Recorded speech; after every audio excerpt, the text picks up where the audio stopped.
Wednesday, 26 February. Welcome to the PDB Afternoon Bulletin. I'm Mike Baker, your eyes and ears on the world stage. All right, let's get briefed. First, a major and somewhat bizarre shakeup in U.S. intelligence, as Director of National Intelligence Tulsi Gabbard fires more than 100 intelligence officers for using a sensitive NSA messaging platform to engage in sexually explicit discussions.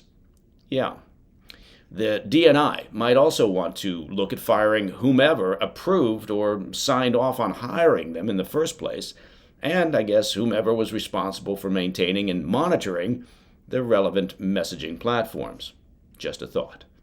Later in the show, after several weeks of tense negotiation, Ukraine has struck an agreement with the Trump administration to grant the U.S. access to Ukraine's rich mineral resources. The deal could be finalized as soon as Friday, when Ukrainian President Zelensky is expected to meet with President Trump at the White House. But first, today's afternoon spotlight.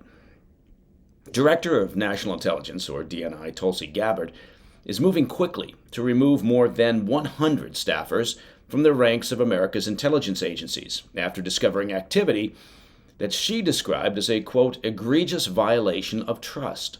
On Tuesday, Gabbard issued an order to fire more than 100 intelligence officers from 15 agencies for engaging in sexually explicit discussions on an NSA messaging platform meant for sharing sensitive security matters.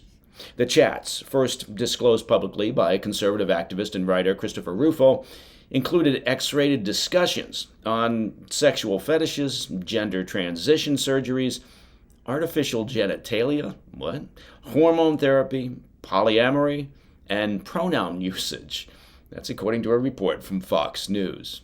Well, DNI spokesperson Alexa Henning said Tuesday that a memo had been sent out to all intelligence agencies to identify by Friday any employees who participated in the, quote, obscene, pornographic, and sexually explicit chats.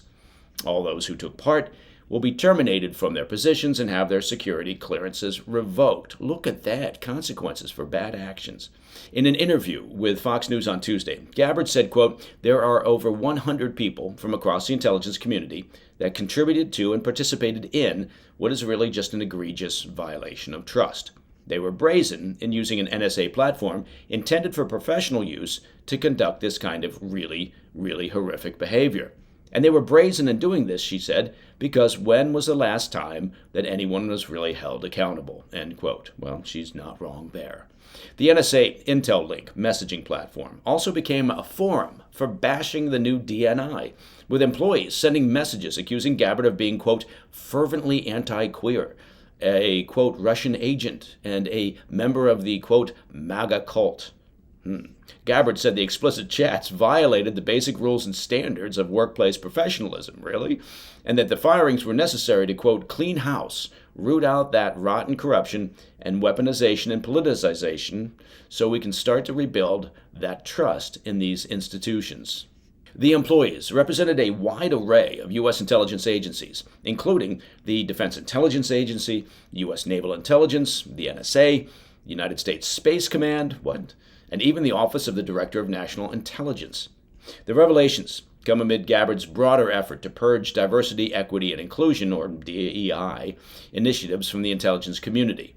Her office, in concert with the Central Intelligence Agency, has already moved to fire an undisclosed number of employees that worked on these diversity initiatives, though those terminations were paused by a federal judge who was reviewing the action and expected to make a final ruling on Thursday. According to sources who spoke with the conservative Manhattan Institute, the sexually explicit chats were given legitimacy as part of the NSA's DEI efforts, which the agency had previously called, quote, mission critical. I'm sorry, I tried to say that with a straight face. Seriously, look, having worked in intelligence operations around the world for a couple decades, I can tell you that there is absolutely nothing mission critical about DEI efforts. The chat logs came from two DEI-focused groups within the NSA's Intel Link Messenger, titled, quote, LBTQA and, quote, IC Pride TWG. Now, while the groups were, in theory, meant as DEI-focused employee resource groups, the sources said they were hijacked by intelligence employees who spent all day holding meetings with titles like privilege or ally awareness and transgender community inclusion. Yeah, definitely mission critical to U.S. national security. Gabbard commented that these firings only scratched the surface of what she called the DEI insanity that became pervasive in the intel community under former President Biden. She said that since the memo went out, numerous intel officers have come forward to disclose other inappropriate activity.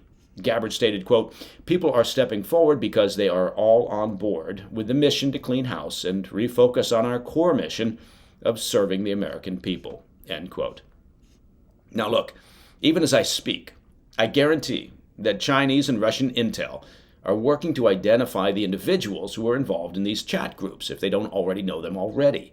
Because the bigger issue here is the counterintelligence threat that they pose to U.S. national security.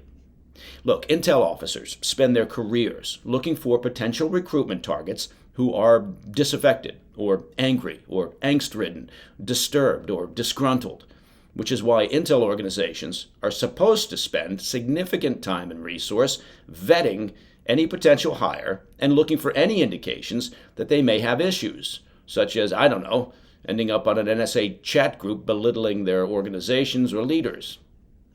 All right, up next. After several weeks of tense negotiations, Ukraine has struck an agreement with the Trump administration to grant the U.S. access to Ukraine's rich mineral resources. I'll be right back. Welcome back to the Afternoon Bulletin. Well, it looks like President Trump has finally gotten his mineral rights deal with Ukraine, securing access to the country's vast mineral wealth in a move that could reshape Kyiv's relations with Washington. The agreement, set to be finalized as early as Friday during a White House meeting between President Trump and Ukrainian President Zelensky, follows weeks of standoff over the terms of a deal. The Trump administration initially demanded up to $500 billion in potential revenue from the development of Ukraine's vast mineral resources. And that was an ask that sparked pushback and outrage in Kyiv and across Europe. Trump told reporters Tuesday, quote, "It's a very big deal. It could be a $1 trillion deal," adding that the U.S. has spent hundreds of billions of dollars on Ukraine's war effort. For Zelensky, the deal represents a diplomatic breakthrough. Despite Kyiv's desperate push for a face-to-face meeting with Trump, the White House had kept Ukraine at arm's length while engaging in direct talks with Moscow over a possible settlement to the war. Zelensky's refusal to sign an earlier version of the agreement, crafted by Treasury Secretary Scott Bessent, only deepened tensions. The Ukrainian leader, who has long supported Western access to Ukraine's critical mineral reserves, balked at the original deal's lack of security guarantees. At the time, Zelensky also voiced concerns over the scale of U.S. financial demands, which far exceeded the total U.S. aid package provided to Ukraine since Russia's full-scale invasion back in 2022. As our listeners know, we've been tracking the growing rift between Kyiv and the Trump administration here on the PDB. That friction came to a head last Wednesday when Trump lashed out at Zelensky, calling him a, quote, "dictator without elections" in a Truth Social post. That divide widened further when Trump accused Ukraine of starting the war with Russia, and when the U.S. voted against a UN resolution condemning Russia's invasion on Monday. Now, despite the revised deal still lacking explicit security assurances, Ukrainian officials hope that it will be enough to stabilize relations with Washington. Trump described the agreement as including, quote, "a form of peacekeeping that's acceptable to everybody," though he stopped short of committing U.S. forces to any future deterrence mission. Under the new terms, Ukraine will allocate a portion of future revenues from mineral resource development into a dedicated fund to invest in domestic projects. However, the specifics of the U.S. stake in the fund will be determined in upcoming negotiations. The stakes are high, as a statement of the obvious. Ukraine is home to reserves of at least 20 of the 50 minerals that the U.S. deems critical, including rare earth elements, which are essential materials for industries ranging from consumer electronics to defense technology.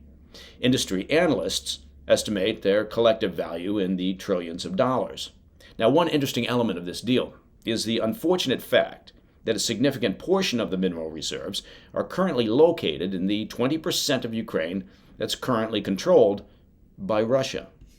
As the final details are hammered out in the coming days, the long-term impact remains uncertain. For Kyiv, the deal is a potential economic lifeline and a way to keep Washington engaged in the war. For Trump, it's a strategic gambit that could not only reshape U.S. policy on Ukraine, but also bolster his leverage with Moscow. And that, my friends, is the PDB Afternoon Bulletin for Wednesday, 26 February. If you have any questions or comments, well, please reach out to me at pdb@thefirsttv.com. And not that you need reminding, but to listen to the show ad-free, become a premium member of the President's Daily Brief simply by visiting pdbpremium.com.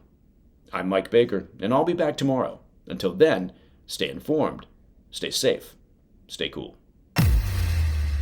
Hey, thanks for tuning in. If you enjoyed this video, don't forget to hit that like button and leave a comment, a really positive, nice, and kind comment. That would be appreciated. And if you're not already subscribed to our channel, make sure to subscribe and turn on notifications so you don't miss any of our daily updates.